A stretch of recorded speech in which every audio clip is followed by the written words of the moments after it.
ਤੋਂ ਵੱਡੀ ਆ। ਵੀ ਮੈਨੂੰ ਨਹੀਂ ਪਤਾ ਵੀ ਮੇਰੇ ਤੋਂ ਵੱਡੀ ਆ ਕਿ ਛੋਟੀ ਆ। ਪਿਓ ਕਦੋਂ ਗੁਜ਼ਰ ਗਿਆ ਤੁਹਾਡਾ, ਕਦੋਂ ਤੋਂ?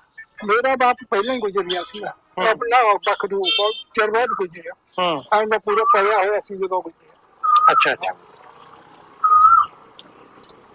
ਤੇ ਹੁਣ ਜਦੋਂ ਤੁਹਾਨੂੰ ਪਤਾ ਲੱਗਾ ਤੁਸੀਂ ਇੱਥੇ ਬੈਠੇ ਸੀ ਸੱਤ ਚ ਕਿ ਘਰੇ ਕਿਸੇ ਸੁਣਿਆ ਦਿੱਤਾ? ਇੱਥੇ ਬੈਠਾ ਸੀਗਾ। ਅੱਜ ਕਿੰਨੇ ਆ ਕੇ ਦੱਸਿਆ?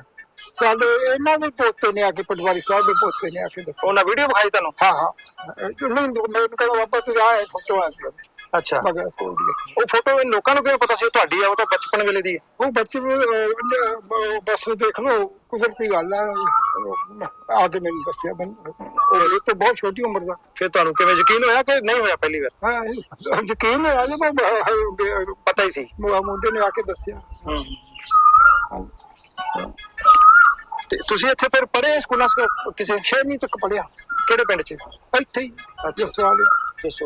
ਯਾਨੀ ਉਸ ਤੋਂ ਬਾਅਦ ਤੁਸੀਂ ਗਏ ਨਹੀਂ ਕਿਤੇ? ਜਦੋਂ ਤੁਹਾਡੀ ਮਾਤਾ ਨੂੰ ਲੈ ਕੇ ਜਾਏ ਕਿਸੇ, ਤੁਹਾਡਾ ਪਰਿਵਾਰ ਇੱਥੇ ਰਿਹਾ? ਹਾਂ ਹਾਂ, ਇੱਥੇ ਰਹੇ। ਪਲਿਆ ਸਾਂਭਿਆ ਪਿਓ ਨੇ ਜਿੰਨਾ ਚਿਰ? ਹਾਂ, ਮੇਰੀ ਤਾਈ ਸੀ, ਉਹਨੇ ਸਾਂਭਿਆ ਬਹੁਤ। ਮੇਰੀ ਤਾਈ ਦੀ ਕੁੜੀ ਸੀਗੀ, ਉਹਨੇ ਬੜਾ ਸਾਂਭਿਆ ਮੈਨੂੰ।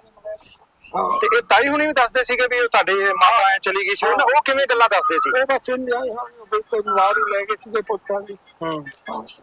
ਤੇ ਇਹਦਾ ਭੈਣ ਦਾ ਵੀ ਜ਼ਿਕਰ ਕਰਦੇ ਸੀ? ਕਹਿੰਦਾ ਸੀਗਾ, ਕਹਿੰਦੇ ਹੁੰਦੇ ਸੀਗੇ ਵੀ ਤੇਰੀ ਭੈਣ ਵੀ ਸੀਗੀ ਇੱਕ। ਹਾਂ, ਫੋਟੋ ਉਦੋਂ ਨਾਲ ਲੈ ਗਏ ਤੁਹਾਡੀ? ਪਤਾ ਕੁਛ ਨਹੀਂ ਜੀ, ਮਗਰੋਂ ਕੋਈ ਭੇਜੀ ਆ ਕਿਸੇ ਬੰਦੇ ਨੇ ਇੱਧਰੋਂ, ਗਰੇਵਾਲ ਭਜਨ ਸਿੰਘ ਨੇ ਭੇਜੀ ਆ ਕਹਿੰਦੇ। ਅੱਛਾ ਜੀ। ਹਾਂਜੀ, ਇਹ ਨਹੀਂ ਪਤਾ ਕਿਹੜਾ ਗਰੇਵਾਲ ਭਜਨ ਸਿੰਘ ਸੀ। ਇਹ 1961 ਦੀ ਗੱਲ ਆ। ਉਦੋਂ ਇੱਕ ਚਿੱਠੀ ਗਈ ਹੈ ਤੁਹਾਡੀ? ਹਾਂ, ਚਿੱਠੀ। ਉਹ ਚਿੱਠੀ ਗਈ ਆ, ਉਸ ਨੇ ਪਤਾ ਲੱਗਿਆ ਭੈਣ। ਉਹ ਚਿੱਠੀ ਤੁਸੀਂ ਭੇਜੀ ਤੁਹਾਡੇ ਪਰਿਵਾਰ? ਸਾਨੂੰ ਕੋਈ ਪਤਾ ਨਹੀਂ, ਸਾਨੂੰ ਨਹੀਂ ਭੇਜੀ ਦਾ ਪਤਾ ਕਿਸੇ। ਹਾਂ, ਕਿਹਨੇ ਭੇਜੀ ਇਹ ਵੀ ਨਹੀਂ ਪਤਾ। ਭਜਨ ਸਿੰਘ ਆ ਗਰੇਵਾਲ ਜਿਹਨੇ ਭੇਜੀ ਸੀ। ਤੇ ਹੁਣ ਫਿਰ ਚਾਹ ਕਿੰਨਾ ਗਾ ਤੇ ਕਿੰਨੀ ਕੁ ਛੇਤੀ ਮਿਲਣ ਦਾ? ਚਲੋ ਜਦੋਂ ਸਾਧਨ ਬਣਿਆ, ਜਦੋਂ ਵਾਰ-ਵਾਰ ਅੱਖਾਂ 'ਚ ਪਾਣੀ ਕਾਹਤੋਂ ਲਿਆਉਂਦੇ ਹੋ? ਬਸ ਕੁਦਰਤੀ ਗੱਲ ਹੈ।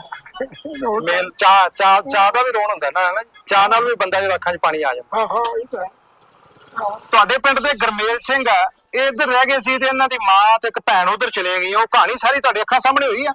ਦੱਸੋ ਸਾਰੀ ਕਹਾਣੀ। ਮੈਂ ਸਾਡੇ ਘਰ ਚੌਂਕੜੀ ਤੇ ਬੈਠਾ ਸੀ। ਅੱਛਾ ਜੀ।